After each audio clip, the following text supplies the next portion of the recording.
Hello students, welcome back to my YouTube channel geography guru.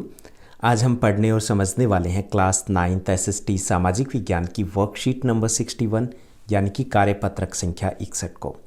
आज की हमारी वर्कशीट भी काफ़ी आसान रहने वाली है और इस वर्कशीट में हम जारी रखने वाले हैं मैप वर्क को। पिछली कुछ वर्कशीट से हम मैप वर्क को रिवाइज करें, जो कि सोशल साइंस का, सामाजिक विज्ञान का एक इम्पोर्टेंट पार्ट होता है, स्पेशली उन स्टूडेंट्स के लिए जो अच्छा स्कोर करना चाहते हैं। आज की इस वर्कशीट में हम ज्योग्राफी के चैप्टर नंबर 5 यानी कि भूगोल के 5th चैप्टर प्राकृतिक वनस्पति तथा वन्य जीव, natural vegetation and wild life से रिलेटेड जो हमारे मैप वर्क के क्वेश्चन हैं हमारे सिलेबस के अकॉर्डिंग, उनको हम रिवाइज करने वाले हैं। तो चलिए शुरुआत करते हैं हम आज की इस आसान सी वर्कशीट की। जैसा कि आप अपनी स्क्रीन के ऊपर देख पा रहे हैं, ये हमारी वर्कशीट नंबर 61 यानी कि कार्यपत्रक संख्या 61 है। हमारा विषय सब्जेक्ट एसएसटी सामाजिक विज्ञान है, जिसमें हम ज्योग्राफी चैप्टर नंबर 5 प्राकृतिक वनस्पति तथा वन्य प्राणी है, इससे रिलेटेड मैप वर्क के क्वेश्चन है वो रिवाइज करने वाले हैं। आज की दिनांक रहेगी 3 दिसंबर 2020। तो चलिए हम देखते हैं आज की इस वर्कशीट में कौन से टास्क दिए गए। आज की वर्कशीट में हमें पहला जो टास्क मिला है वो मिला है कि हमें भारत में जो पाए जाने वाले प्राकृतिक वनस्पति है उनको हमें मैप वर्क पर शो करना है। इसमें उष्णकटिबंधीय सदाबहार वन है, उष्णकटिबंधीय पर्णपाती वन है, पर्वतीय वन है, मैंग्रोव वन है और उष्णकटिबंधीय कंटीले वन है। दूसरा हमें जो मैप है, इसी एक मैप के ऊपर ही आप शो कर सकते हो, वो है भरतपुर पक्षी अभ्यारण्य बर्ड सेंचुरी और रंगनथिट्टू बर्ड सेंचुरी है, उनको भी हमें इसी मैप के ऊपर दर्शाना है। तो चलिए हम पहले भारत में जो पाई जाने वाले प्राकृतिक वनस्पति है उनको हम शो करने की कोशिश करेंगे। तो यहाँ पे मैप में विजिबल है। सबसे पहले हम ट्रॉपिकल एवरग्रीन फॉरेस्ट की बात करेंगे। ट्रॉपिकल एवरग्रीन फॉरेस्ट है वो वहाँ पर ये वनस्पति पाई जाती है जहाँ पर वार्षिक वर्षा है वो 200 सेंटीमीटर से अधिक होती है। तो यहाँ पर इस शेड से यानी कि ग्रीन, जो डार्क ग्रीन शेड है उससे शो किया गया।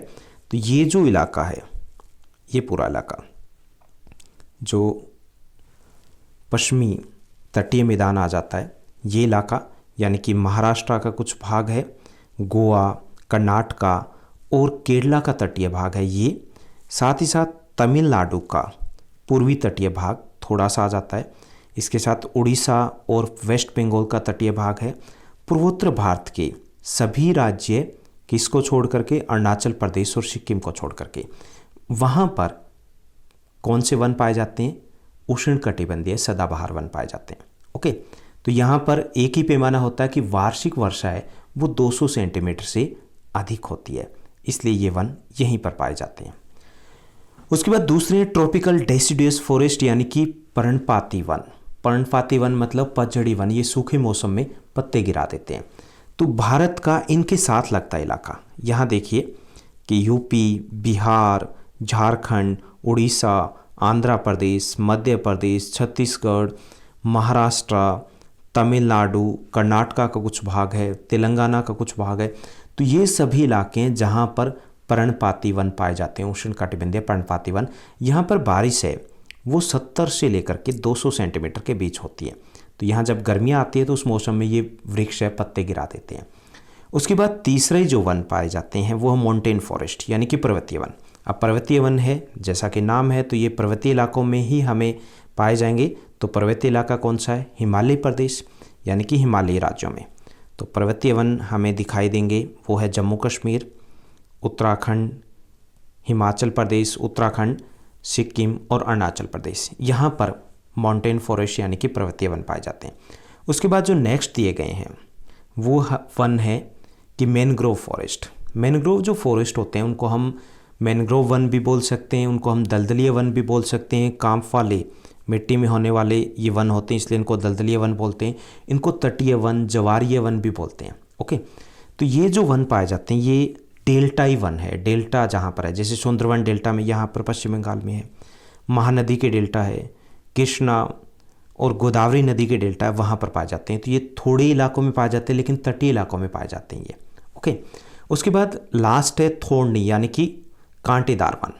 कांटेदार वन है ये शुष्क वन भी होते हैं जहाँ बारिश कम होती है, वहीं पर ये वन पाए जाते हैं।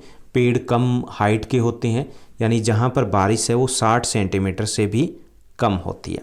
तो ये राजस्थान के साथ लगते पंजाब हरियाणा के कुछ भागों में, गुजरात में और मध्य भारत में, जो प्रायद्वीपीय भारत का सेंट्रल पार्ट है उसमें, जैसे महाराष्ट्र के कुछ भाग है, कर्नाटका है, यहाँ पर भी ये वन पाए जाते हैं। तो ये हो गए हमारे वन की प्राकृतिक वनस्पति का वितरण कैसे। ओके, तो यहाँ एक बार फिर से देख लीजिए, ये यहाँ पर दिए गए सदाबहार वन, यहाँ पर ये पर्वतीय वन दिखाए गए, ये पर्णपाती वन है, यहाँ पर ये शुष्क वन है, और ये जो इलाके हैं डेल्टाई, यहाँ पर है मैनग्रोव फॉरेस्ट।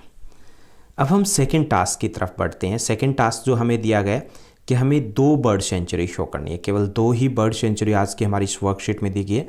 एक दी गई रंगनथीटू और दूसरी दी गई केवलादेव जो भरतपुर में है।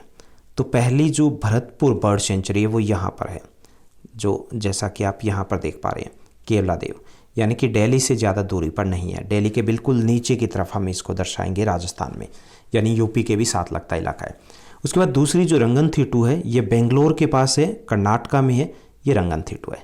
यहाँ पर आप इनको शो करोगे। तो ये थी हमारी आज की आसान सी वर्कशीट। आपके लिए एक आज की वर्कशीट से रिलेटेड क्वेश्चन भी है। आपको बताना है कि जिम कॉर्बेट एक नेशनल पार्क है, जिसके बारे में इस चैप्टर में आप पढ़ चुके होंगे।